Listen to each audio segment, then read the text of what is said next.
안녕하세요. 여러분들에게 IT 기기와 신발을 리뷰하는 남자 신발루미스의 조시입니다. 체감 온도가 영하로 떨어진 요즘 겨울도 성큼 다가온 것 같은데 11월 둘째 주의 소식에는 어떤 것들이 있을지 지금부터 저와 함께 확인해 보시죠.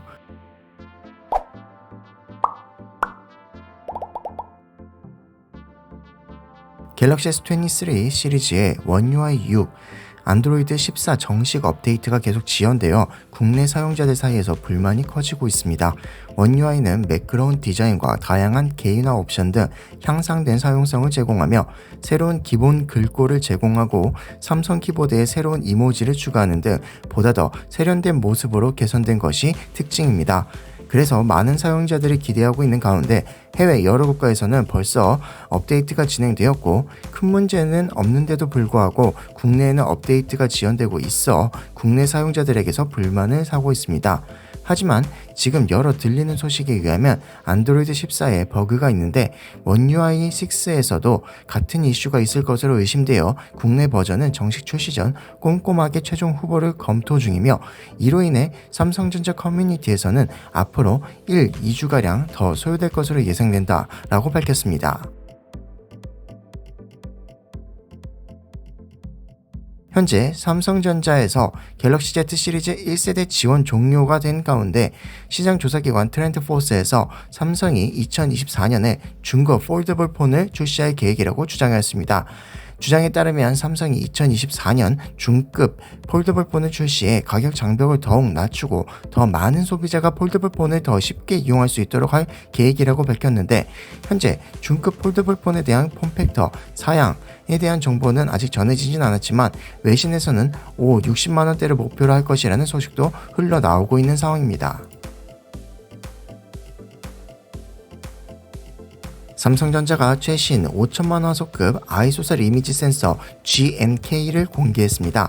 새로운 GNK 센서는 5000만 화소 아이소셀 GN1의 후속 제품으로 1.3분의 1인치의 크기, 1.2 마이크로미터 픽셀 크기를 가지고 있습니다. 삼성은 GNK 센서가 더 넓은 다이내믹 레인지와 더 적은 노이즈 사진을 제공한다고 밝혔습니다. 또 아이소셀 GNK 센서는 5000만 화소에서 최대 24프레임, 12.5Mp에서 90프레임의 일반 프레임 속도를 지원하며 30프레임 8K 비디오와 120프레임 4K 비디오 프레임 속도는 최대 240프레임 속도까지 함께 지원한다고 합니다. 저조도 사진 촬영을 개선하기 위해 4:1 픽셀 비닝은 좀 더 높은 감광도를 갖춘 더 큰 2.4 마이크로 픽셀을 생성하며 스마트폰 카메라의 다이내믹 레인지를 극대화하는 스마트 ISO 프로도 탑재되어 있습니다. 아울러 카메라 센서는 RAW 8, 10, 12 및 14과 같은 듀얼 픽셀 프로 위상차 검출 자동 초점도 지원합니다. 이 센서는 픽셀 A 시리즈에 탑재된 것으로 알려졌는데 사양 등을 확인해보면 조심스럽게 삼성전자의 차기 스마트폰인 갤럭시 S24에도 쓰이지 않을까 생각이 듭니다.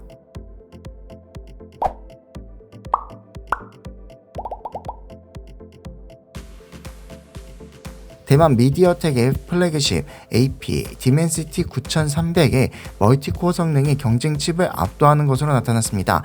이는 긱벤치 6.1.0 테스트가 유출되면서 확인이 되었는데요. 비보 X100은 긱벤치 6.1.0 싱글 및 멀티코어 테스트에서 각각 2270점, 7916점을 기록했으며 멀티코어 점수를 경쟁 제품과 비교해보면 스냅드래곤 A 3세대보다는 약 400점, 애플 A7 프로보다는 약 700점, 엑시노스 2400보다는 1400점가량 앞서는 수치입니다. 미디어텍이 발표한 디멘시티 9300은 4개의 코어텍스 X4 코어와 4개의 코어텍스 A720 코어로 구성된 것이 특징이며 다른 칩과 달리 효율 코어가 없습니다. 코텍스 X4 4개의 코어 중 하나만 3GHz 클럭으로 실행되며 나머지 3개는 2.85GHz 클럭으로 실행됩니다. 4개의 코텍스 A720 코어는 모두 2GHz 클럭으로 실행됩니다.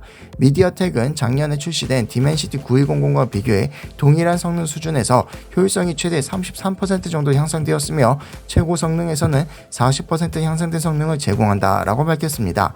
다만 디멘시티 9300에 탑재된 ARM 이모탈리스 G720 GPU는 긱벤치 오픈CL 벤치마크에서 13,686점을 획득했는데, 이는 엑시노스 2400 및 스냅드래곤 A3세대에 탑재된 아드레노 750 GPU보다는 낮은 점수입니다.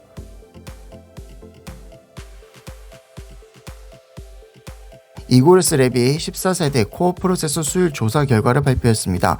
이번 조사에는 600개의 14세대 코어 프로세서가 사용되었으며 14900K와 14900KF, 14700K, 14700KF, 14600K 그리고 14600KF가 포함되어 있습니다.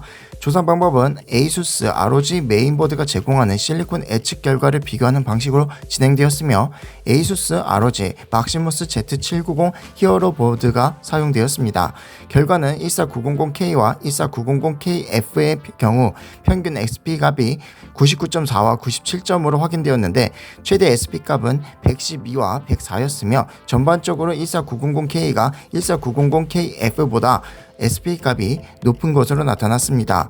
13세대 코어 i9 13900KS와의 비교에선 14900K의 최대 VID가 더 낮은 제품 비율이 높은 것으로 확인되었습니다. 13900KS는 최대 VID 값의 최저치가 1423MV였지만 이보다 낮은 제품들이 다수 있었고, 최저 1398MV로 측정된 제품도 있던 것으로 확인되었습니다. 참고로 ASUS가 제공하는 실리콘 예측 결과, 즉 SP는 CPU가 요구하는 최대 VID 값을 확인하는 방식으로 작동합니다. VID 값이 높을수록 SP 값은 낮게 측정되는데, 이는 요구하는 최대 VID가 높을수록 전력 소모가 증가하고 더 높은 클럭으로 동작할 가능성이 낮아지기 때문입니다.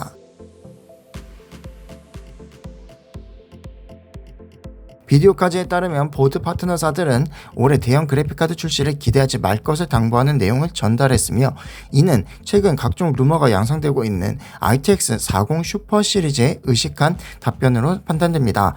이런 가운데 각종 엔비디아 관련 소식을 빠르게 전달해온 X의 코파이트 7 키미는 엔비디아가 CES에서 해당 제품을 출시할 계획이라고 전달했는데, CES는 당초 가전제품 위주의 행사로 시작되었지만 오늘날에는 IT 전반에 걸친 내용이 발표, 공유되고 있으며 여기에는 PC 관련 제품들도 예외가 아닙니다. 구체적인 내용은 알려지진 않았지만 엔비디아가 CES에서 3개의 컨퍼런스 룸을 예약한 것으로 확인되었습니다. RTX 40 슈퍼 시리즈는 2개에서 최대 3개의 모델이 언급되고 있는데, CES에서 어떤 모델이 발표될지 지켜봐야겠습니다.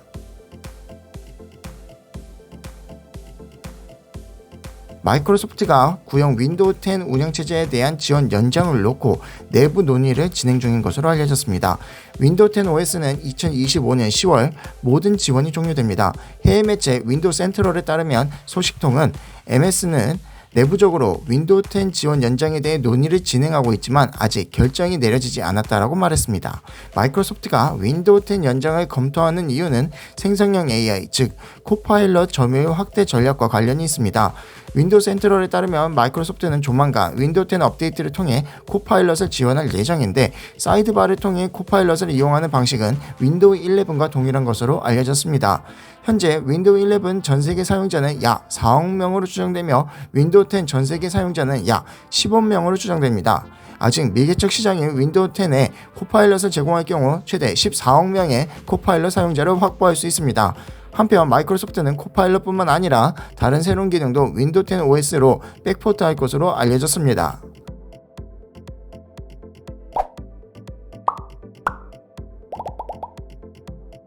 여기까지 11월 둘째 주 IT 소식들을 전해드렸습니다. 원 UI 6의 빠른 출시 또는 꼼꼼한 검수 중 여러분들은 어떤 것이 나을 것이라 생각하시나요?